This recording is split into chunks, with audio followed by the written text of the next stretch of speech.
మన బస్సు కదులుతుంటే చెట్లు కదులుతున్నట్టు ఎట్లా అనిపించిందో అట్లా ఈ ప్రపంచమంతా కదులుతుంటే ఈ మన జ్ఞానం కూడా కదులుతూ ఉన్నట్టు అనిపిస్తుంది. కానీ మన జ్ఞానము కదిలేటువంటిది కాదు, ఎప్పటికీ ఒక్కటిగా ఉండేటువంటి అచల స్వరూపము మన యందు ఉండేటువంటి పరమాత్మ. ఇట్లే చలన స్వభావము గల ఈ మనోబుద్ధుల ద్వారా ప్రపంచమును చూచినప్పుడు ఆ అచలత్వము కూడా చలమై క్రియావంతమై అభివ్యక్తమవుతున్నది. అది చెప్పింది. ఆ మనోబుద్ధులు కదులుతుంటే ఆ ప్రపంచాన్ని చూడడానికి, ప్రపంచంలో విషయాలు కదులుతుంటే మన జ్ఞానం కూడా కదులుతున్నట్టు అనిపిస్తుంది. కానీ మన జ్ఞానం ఎప్పుడు కూడా కదిలేది కాదు. దాని దగ్గరికే జాగ్రత్త వస్తూ వచ్చిపోయింది. జాగ్రత్త వస్తూ వచ్చేవాడికే ఈ కళ్ళు చెవుతులు కాళ్ళు చెవులు అన్నీ బయటకు వచ్చి పనిచేస్తున్నాయి. ఇది జాగ్రత్త అవస్థ. అయితే జ్ఞానం బయటకు వచ్చిందా? జ్ఞానం రాలే, అది ఎప్పటికీ ఒక్కటిగానే ఉంది. ఇన్ని ఇంద్రియాలు దాని దగ్గరకు వచ్చి పనిచేస్తున్నప్పుడు ఇది జాగ్రత్త అంటున్నాము. ఈ శరీరం నిద్రపోతున్నప్పుడు మనస్సు ఒకటి కదిలి ప్రపంచ రూపాన్ని అంతా చూపిస్తుంటే అది స్వప్నం అంటున్నాము. అది కదలకుండా నిలిచిపోయింటే గాఢ నిద్ర అంటున్నాము. ఇవన్నీ దేనికి కదులుతున్నాయి, దేనికి కలుగుతున్నాయి అంటే స్థూల శరీరానికి, సూక్ష్మ శరీరానికి, కారణ శరీరానికి, వీటన్నిటికీ కదలికలు ఉంటే మనలో చూసే జ్ఞానం కూడా కదులుతున్నట్టు మనకు అనిపిస్తుంది. ఆ జ్ఞానం ఎప్పుడూ కదిలేది కాదు. ఆ జ్ఞానంలోకి వచ్చినాము చెప్తున్నాం కదా. ఆ జ్ఞానము ఈ ఆకాశం ఎట్లా వ్యాపించి ఉందో సర్వవ్యాపకంగా, ఆ జ్ఞాన స్వరూపం కూడా చిదాకాశ స్వరూపమై సర్వవ్యాపకంగా నిండిపోయింది. అది కదిలేది కాదు. దాంట్లోకి మన శరీరాలు వస్తున్నాయి, కొంతకాలం ఉంటున్నాయి, కొంతకాలం పనిచేస్తున్నాయి, తిరుగుతున్నాయి, కొంతకాలానికి పోతున్నాయి. ఆ జ్ఞానస్వరూపం మాత్రము అది ఎప్పటికీ ఒక్కటిగా ఉంది. ప్రజ్ఞానం బ్రహ్మ. ఆ జ్ఞానస్వరూపమే బ్రహ్మస్వరూపము. ఆ విధంగా చూడు, మనకు తెలుసుకునే జ్ఞానము ఆ మనలో ఉండే చిన్న జ్ఞానాన్ని చూస్తేనే మన మనస్సును చూస్తుంది, బుద్ధిని చూస్తుంది, ఇంద్రియాలను చూస్తుంది, అది ఎంత పనులు చేస్తుంది చూస్తుంది. అట్లా ఉండే జ్ఞానము అఖండమే సర్వవ్యాపకంగా ఉంది. అంటే ఆ జ్ఞానము ఒక్కరికి కూడా తెలియబడకుండా, అంటే ఇది ఉంది అని ఎవరికైనా కనిపిస్తుందా? దానికి రూపం లేదు కాబట్టి ఇదో ఇక్కడ జ్ఞానం ఉంది అని పట్టుకోవడానికి ఎవరికైనా చేతనవుతుందా అంటే చేత కాదు. అంతటా ఉంది, ఎక్కడ లేకుండా పోలేదు, సర్వవ్యాపకంగా ఉంది, కదలకుండా ఉంది. ఈ ఆకాశం ఎట్లా కదలకుండా నిలిచి ఉందో చిదాకాశ స్వరూపమై ఆ బ్రహ్మం కూడా కదలకుండా నిలిచి ఉంది. ఆ బ్రహ్మంలోకి ఈ శరీరాలు వస్తున్నాయి, వచ్చినప్పుడు ఆ శరీరాల్లోకి నిండిపోతూ ఉంది, మళ్ళీ శరీరాలు పోతూ ఉన్నాయి, ఆ బ్రహ్మం బ్రహ్మంగా నిలిచిపోతుంది. అది పోదు, అది రాదు, అది ఎప్పటికీ ఉంటుంది. శరీరాలు వస్తాయి, శరీరాలు పోతాయి. శరీరాల కదలిక దానికి ఉన్నట్టు భావిస్తున్నాం మనము మన అజ్ఞానం చేత. అది ఎప్పుడు కదిలేది కాదు, వచ్చేది కాదు, పోయేది కాదు. అదే పరబ్రహ్మస్వరూపము, అదే పరమాత్మ, అదే దైవం, ఇంకేది కాదు. ఈ రకరకాలవి చూసి దైవాలు అవి ఇవి అనుకుంటాం, కానీ వాస్తవంగా దైవం ఏది అంటే ఆ పరమాత్మ సర్వవ్యాపకంగా ఎన్ని విధాలు ఉంది చూడండి. కంటికి అడ్డుపడదు, ఏమి చేతికి తాకపడదు, అన్నీ లేకుండా. కానీ లేదా అంటే జ్ఞానం లేకపోతే ఈ ప్రపంచం కదిలేదానికి అటువంటి స్థితిలో ఉంది ఆ పరమాత్మ స్థితి. ఏవం న జాయతే చిత్తం ఏవం ధర్మా అజాస్మృతా ఏవమేవ విజానంతు పతంతి విపర్యయే. ఇట్లు చిత్తము అజము అవికారము అయి ఉన్నది. సమస్త జీవులు జన్మలేని వారే అవుతున్నారు. జీవులు కూడా జన్మలేని వాళ్ళే. అంటే జీవుడు అంటే లోపలికి వచ్చిన ఈ జ్ఞానం, నేను అనుకుంది శరీరాన్ని చూసి. జీవత్వం ఎప్పుడు వస్తుంది?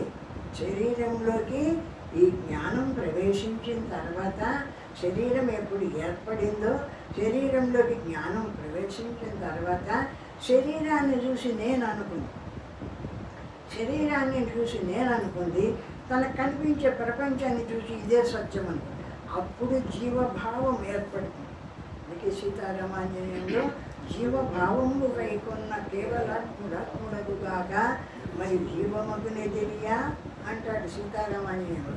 ఎందుకంటే జీవభావాన్ని తీసుకుంటుంది. శరీరంలో ప్రవేశించే వాళ్ళకే తనను మర్చిపోయింది, తాను ఎవరైంది, దీంట్లోకి ప్రవేశించినాను అన్న విషయాన్ని మర్చిపోయింది. దేహమే నేను అనుకుంది. దేహానికి ఉండే సంతతి పిల్లలు నా వాళ్ళు అనుకుని, ఇల్లు నాది, ఆస్తి నాది, ఇదంతా నాది నాది అనుకునే వాళ్ళకే అప్పుడు జీవభావం ఏర్పడుతుంది. ఇప్పుడు ఈ జీవుడే బ్రహ్మభావాన్ని పొందవాలి. ఇప్పుడు అంటే ఈ జీవుడు దీంట్లోకి ప్రవేశించకముందు, అంటే ప్రవేశించినప్పుడు కూడా వాడు బ్రహ్మస్వరూపుడే, జ్ఞానస్వరూపుడే. వీడు అనుకుంటున్నాడు అజ్ఞానం వల్ల. ఇప్పుడు చెప్పినాడు కదా, బస్సు పోతుంటే చెట్లు పోతున్నట్టు అనిపించినట్టు మనకు ఇందులో ఉండేటువంటి జ్ఞానస్వరూపమైన జ్ఞానము కదలకుండా ఉండేది అయినా కూడా ఈ ప్రపంచంలో అది కదులుతుంది, మనస్సు కదులుతుంది, ఇంద్రియాలు కదులుతాయి, ప్రపంచ విషయాలు ఇవన్నీ కదిలే వాళ్ళకే ఈ జ్ఞానం కూడా కదులుతూ ఉన్నట్టు అనిపించింది. అట్లా అనిపించి మనకు ఈ జీవభావం ఏర్పడిన దేహం నేను, ఇది నాది, నా వాళ్ళు, నాకు డబ్బు నాది, ఇది నాది, ఏదేది చేసినానో ఆ సంస్కారం అంతా నిలబడి ఈ సంస్కారాన్ని తీసుకొని ఇంకొక శరీరంలో ప్రవేశిస్తుంది ఈ జీవభావమే. లేకపోతే నిరాకారమైన సర్వవ్యాపకమైన బ్రహ్మం కదా నా స్వరూపము. ఆ బ్రహ్మం నేను అని బ్రహ్మమాత్రంగా నిలబడుతూ ఉంటే మళ్ళా జన్మ ఉంటూ దీనికి రాకుండా పోతుంది. అటువంటి జన్మలేని మోక్షాన్ని పొందుతున్నాడు ఆ తెలుసుకున్నటువంటి జీవుడు. తెలుసుకున్నటువంటి జీవుడు జన్మలెత్తుతూనే ఉంటాడు. ఇటు సత్యమును తెలుసుకునిన వారికి ఆ పరమాత్మను గురించి విపరీత భావన కలుగుతుంది. ఎవడైతే బాగా విచారణ చేస్తాడో ఇందులోకి వచ్చినటువంటి ఈ జ్ఞానస్వరూపమైన ఈ పరమాత్మకు ఉన్నాయా ఈ లక్షణాలన్నీ, ఈ దేహానికి ఉన్నాయి, మనస్సుకు ఉన్నాయి, బుద్ధికి ఉన్నాయి, వీటికి ఉన్న ఇసుక దుఃఖాలు, రాగద్వేషాలు లక్షణాలన్నీ నేను చూసేటువంటి జ్ఞానస్వరూపమైన ఆ పరమాత్మకు ఉన్నాయా, ఆ పరమాత్మకు లేవు అని ఎవడు తెలుసుకొని ఆ పరమాత్మ కదా నా స్వరూపము, ఈ దేహం వస్తూ ఉంటుంది పోతూ ఉంటుంది, ఈ మనోబుద్ధులు వస్తూ ఉంటాయి పోతూ ఉంటాయి, ఇవి కాదు నేను ఆ జ్ఞాన స్వరూపమైన ఏ పరమాత్మ దీంట్లో ప్రకాశిస్తుందో ఆ పరమాత్మ నా స్వరూపము అని ఎవడైతే తెలుసుకుంటాడో, శరీరం ఉండంగా ఎవడైతే ఆ పరమాత్మను తెలుసుకొని బ్రహ్మమాత్రంగా నిలిచే ఆ విధంగా ఉంటుంటాడో వానికి మళ్ళీ ఈ శరీరం పోతూనే ఇంకొక శరీరం రాదు, ఆ పరమాత్మలోనే కలిసిపోతాడు. ఎట్లా కలుస్తున్నాడు? అంతటా ఉండేటువంటి పరమాత్మ నుండి దీంట్లోకి శరీరంలోకి ప్రవేశించినాడు జీవుడు. జీవుడుగా భావం, అంటే భావం జీవభావం, వాడు జీవుడు కాదు, పరమాత్మ స్వరూపం నుండి వచ్చినటువంటి పరమాత్మ కాంతి, ఇది జ్ఞాన కాంతి. కాబట్టి ఇది జీవుడు కాదు. ఇవన్నీ నావి నావి నావి అనుకుంటే జీవుడు అవుతున్నాడు, కానీ ఇవేవి కాదు. ఇక్కడికి ప్రవేశించినటువంటి ఈ జ్ఞాన స్వరూపమైన నేను అంతటా ఉండేటువంటి జ్ఞానస్వరూపమైన బ్రహ్మాన్ని కదా, ఆ బ్రహ్మస్వరూపం నాది అని ఎవడైతే తెలుసుకుంటున్నాడో వాడికి ఇటువంటి శరీరం ఇంకా మళ్ళా రాదు. వాడు ఆ బ్రహ్మంలోనే ఏకత్వం పొందుతాడు, జీవ బ్రహ్మ ఐక్యము జరుగుతుంది ఆ స్థితిలో. అందుకు మనం ఇదంతా విచారణ చేసి ఇందులో ఉండే ఈ శరీరమే నేను, ఈ మనసే నేను, ఈ బుద్ధి నేను, ఇదేనా, ఇవన్నీ అనుకోకుండా కొంచెం అన్నీ ఉండకుండా విడిచిపెట్టి పోమనిలే. నాది నాది అని బట్టి దాన్నే గడుచుకోకుండా ఇందులో ఉండే జ్ఞానస్వరూపం నేను, ఈ నేను పరమాత్మను ఇంకా వస్తాయి. అలాత శాంతి ప్రకరణం అంతా ఎట్లా నువ్వు కదిలేది, నువ్వు ఎట్లా కదిలితే ఈ రూపాన్ని ఎట్లా చెందుతూ ఉండేది, ఆ విధంగా ఆ జ్ఞానస్వరూపాన్ని బాగా విచారణ చేస్తాడు. ఆ ఆ ఆలాత శాంతి ప్రకరణంలో బ్రహ్మత్వాన్ని పొందినట్టు ఇంకెక్కడా పొందలేరు. బాగా అర్థం చేసుకోండి, బాగా వినండి.